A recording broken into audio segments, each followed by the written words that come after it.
మహాత్మా గాంధీ గారు పోరాడారు, ఝాన్సీ లక్ష్మీబాయి గారు పోరాడారు, మహిళలు భగత్ సింగ్ గారు పోరాడారు. కానీ మనకు ఎవరికి కూడా అంతవరకు భగత్ సింగ్ గురించి తెలియడానికి వీల్లేదు. అదే మన బ్లెస్సింగ్ హ్యాండ్స్ అసోసియేషన్ యొక్క మోటో కూడా అదే, లవ్, ఎడ్యుకేట్, ఈక్వాలిటీ. మనం మొట్టమొదటిగా ప్రేమించాలి. మనం ప్రేమించి మంచి ఎడ్యుకేషన్, విద్యను అందించాలి. విద్యను అందించితే చాలు, మనం అందరం సమానత్వం అయిపోతాం.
ఈరోజు మనము స్వాతంత్ర దినం గురించి తెలుసుకోవాలి, ఇది ఒక పండగలాగా మనం పాటించాలి అని మనం ఇక్కడ అందరం వచ్చి కూడినందుకు చాలా సంతోషం.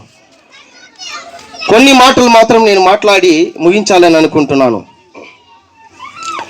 ఈ స్వాతంత్ర దినోత్సవం మన భారతదేశంలో మనము అక్కడక్కడ నివసిస్తూ ఉంటే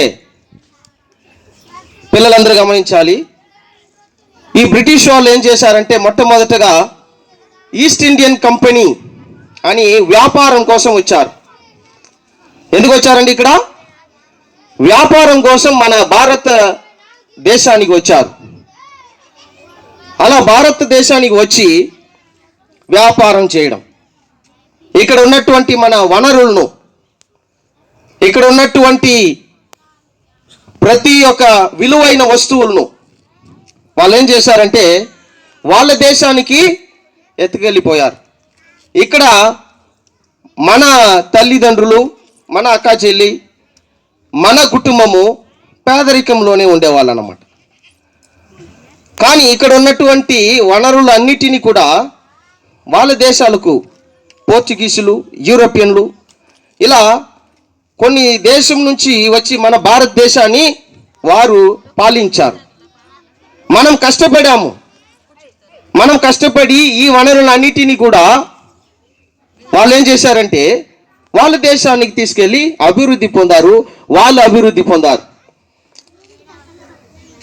ఇక్కడ ఉన్నటువంటి మన భారతదేశంలో ఉన్నటువంటి రాజులుగా పాలించినటువంటి ఆ యొక్క రాజుల్ని చాలా కుయుక్తి తంత్రం ద్వారా వారిని ఏం చేశారంటే ఏమార్చి మోసం చేసి మన దేశాన్ని అక్కడక్కడ కొంచెం కొంచెంగా వారు పూర్తిగా ఆక్రమించారు. అలా ఆక్రమించినటువంటి ఈ దేశాన్ని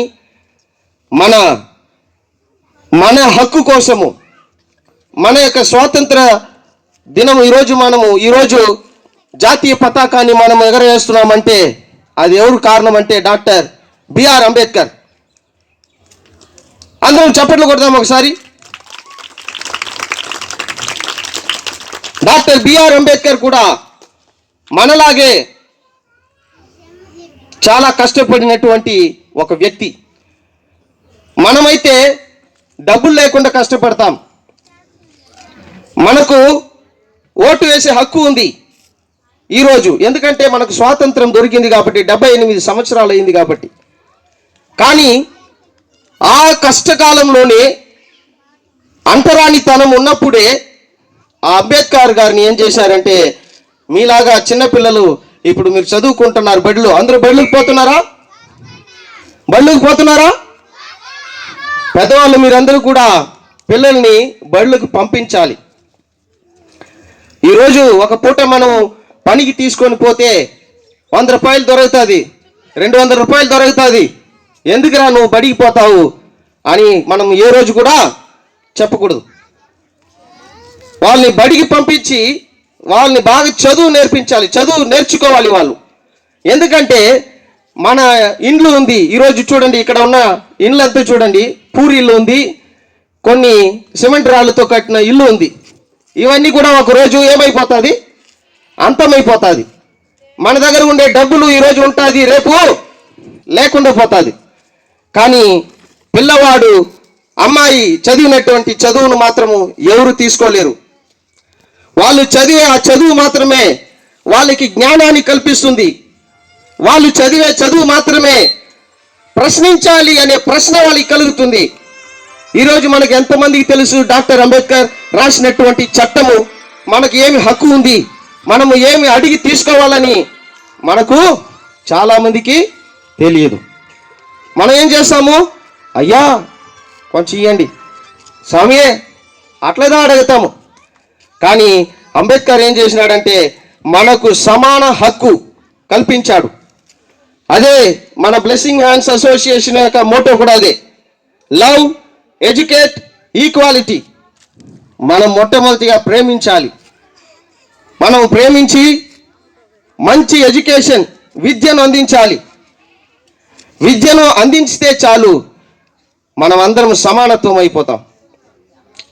కాబట్టి భారతదేశంలో ఎందరో నాయకులు మన యొక్క స్వాతంత్రం కోసం పోరాడారు. మహాత్మా గాంధీ గారు పోరాడారు, ఝాన్సీ లక్ష్మీబాయి గారు పోరాడారు, మహిళలు భగత్ సింగ్ గారు పోరాడారు. కానీ మనకు ఎవరికి కూడా అంతవరకు భగత్ సింగ్ గురించి తెలియడానికి వీల్లేదు. కానీ ఈరోజు మనం ఏం చేయాలంటే ఇలాంటి లీడర్ని గురించి మనము పాఠ్య పుస్తకాల్లో చదువుకోవాలి. మనకు ఏ హక్కు ఉంది అని మనం తెలుసుకోవాలి. భారత రాజ్యాంగాన్ని రాసినటువంటి డాక్టర్ అంబేద్కర్ ఆ కాన్స్టిట్యూషన్లో మనకు సమాన హక్కు ఇచ్చింది. అందుకే ఈరోజు అందరూ కూడా మనల్ని వెతుక్కుంటూ వస్తున్నారంటే కారణము ఒక సమానత్వం అనే ఒక పదం ఉంది. మాట్లాడాలంటే ఇంకా చాలా మాట్లాడవచ్చు, కానీ ఇంకొక రోజు మనం మాట్లాడి ఇలాంటి కార్యక్రమాలని జరుపుకోవాలని మేము కోరుకుంటున్నాము. అందరం కూడా మీరు చాలాసేపు వేచి ఉన్నారు కాబట్టి నా ఉపన్యాసాన్ని చాలా క్లుప్తంగా ముగించాలని కోరుకుంటున్నాను. కాబట్టి అమాసిరెడ్డి కండ్రిగా ప్రజలందరికీ కూడా మేము కోరుకునేది ఏంటంటే మనము అభివృద్ధి పొందాలి అంటే బాగా చక్కగా చదవాలి. మనము చదువుకొని రాజ్యాంగంలో ఉన్నటువంటి ఈ యొక్క ప్రతి ఒక్క విషయాన్ని మనం తెలుసుకొని మన హక్కును మనము చక్కగా సద్వినియోగం చేసుకోవాలి. 5 సంవత్సరాలకు ఒకసారి మనకు అందరికీ కూడా ఎన్నికలు జరుగుతుంది. ఈ 5 సంవత్సరాల్లో ఎవరు కూడా మనము డబ్బు చూసి కానీ, వ్యక్తిని వ్యక్తిగతంగా చూసి కానీ, అంటే కులాన్ని చూసి కానీ, మతాన్ని చూసి కానీ మనము ఓట్లు వేయకూడదు. మనవాడు మన ప్రజలకు మనకు మేలు చేసే నాయకుడిని మనమే ఎన్నుకునేటటువంటి రాజ్యాంగం మన చేతికి ఇచ్చుండారు, అంటే ఓటు వేసే హక్కు. అదే మనకు స్వాతంత్రం కల్పించేది. ముందంతా మహిళలు ఈ విధంగా నిలబడే వాళ్ళు కారు. మహిళలందరూ చాలా గమనించాలి. మహిళలు ముసుగేసుకొని ఇంట్లో కూర్చోవాలి, వంట పని చేయాలి, బట్టలు ఉతకాలి, తలెత్తి పైకి చూడకూడదు, ఎదిరించి మాట్లాడకూడదు. కానీ భారత రాజ్యాంగం మనకు కల్పించిన హక్కు, మహిళలకు కల్పించిన హక్కు. కాబట్టి మనమందరం కూడా ఈరోజు తలెత్తుకొని పైకి మనము నడుస్తున్నామంటే అది డాక్టర్ బిఆర్ అంబేద్కర్ రాసినటువంటి రాజ్యాంగం ద్వారానే ఈరోజు మనకు హక్కు మనకు ఇలా కల్పించబడ్డాయి. యువకులు యువకులందరూ కూడా చదువుకుంటాం, కానీ పనులు లేవు. కంపెనీకి పోవాలి, లేదంటే సొంత పని కులం పని చేసుకోవాలి, లేదా కూలి పని చేసుకోవాలి. నాకు తెలిసి ఎంతోమంది చదువుకున్న వాళ్ళు కూడా కూలి పని అయినా దొరుకుతుందా అని తిరిగే వాళ్ళు ఉన్నారు. కారణం ఏంటంటే మనల్ని మాయలో పెట్టి మోసం చేసి చదువుకున్నా కూడా అలాగే ఉండాలి వీళ్ళు అని అనుకున్న వాళ్ళ మధ్యలో మనము పైకి రావాలంటే ప్రశ్నించాలంటే తెలుసుకోవాలంటే చదవాలి. అందరము డాక్టర్ బిఆర్ అంబేద్కర్ గురించి మరలా కూడా మనం ఒకసారి ఆయన యొక్క చరిత్రను చదువుకోవాలి, చట్టాన్ని చదవాలి.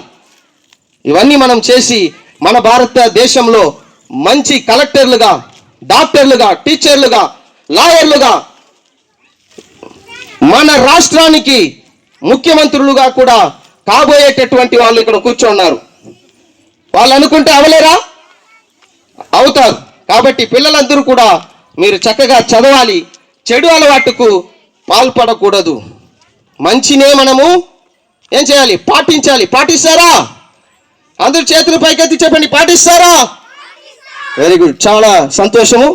ఈ అవకాశాన్ని కల్పించినటువంటి ప్రతి ఒక్కరికి కూడా ధన్యవాదాలు తెలియజేస్తూ నా ఉపన్యాసాన్ని ముగించుకుంటున్నాను. ధన్యవాదములు.